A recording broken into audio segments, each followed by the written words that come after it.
Les dirigeants de l'Organisation de coopération de Shanghai ou OCS se rassemblent jeudi au Tadjikistan, une nation d'Asie centrale, pour leur sommet annuel.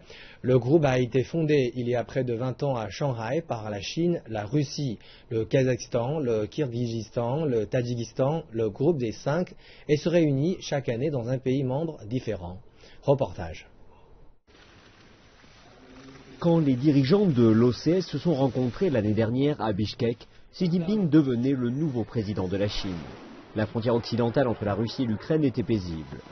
Les États-Unis avaient doublé le nombre de leurs soldats en Afghanistan, ainsi que sur une base aérienne au Kirghizistan. Il n'y avait aucun État islamique autoproclamé en Irak et en Syrie, et aucune inquiétude publique sur un recrutement potentiel en Asie centrale, ce qui pourrait expliquer la reprise récente des manœuvres militaires de l'organisation, les plus importantes jamais menées en Mongolie intérieure, et pourquoi la sécurité sera un sujet majeur du sommet de cette année. Mais certains disent que sécurité et questions économiques, l'objectif central de l'organisation, sont les deux faces d'une même pièce.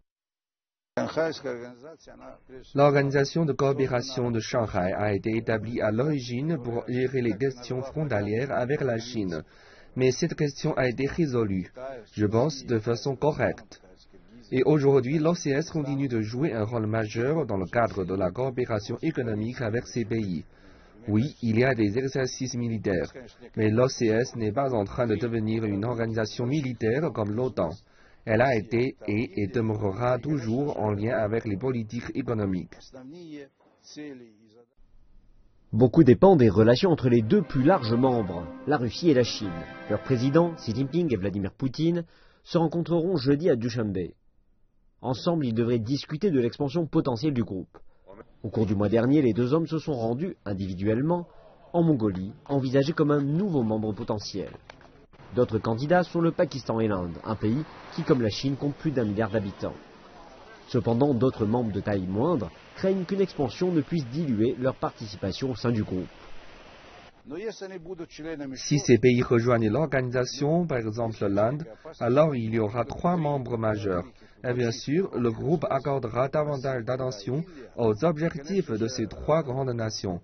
Et il y aura moins de temps consacré aux questions de développement des nations plus petites. Et Ilolov déclare que certains pays pourraient être forcés de se recentrer sur un renforcement des relations bilatérales par rapport aux relations régionales. La Chine a déjà investi des milliards de dollars dans des pays tels que le Tadjikistan, dans des projets d'infrastructures qui sont critiques pour la croissance sur place. C'est d'ailleurs pourquoi les réunions potentielles en marge du sommet seront tout aussi importantes que le sommet lui-même.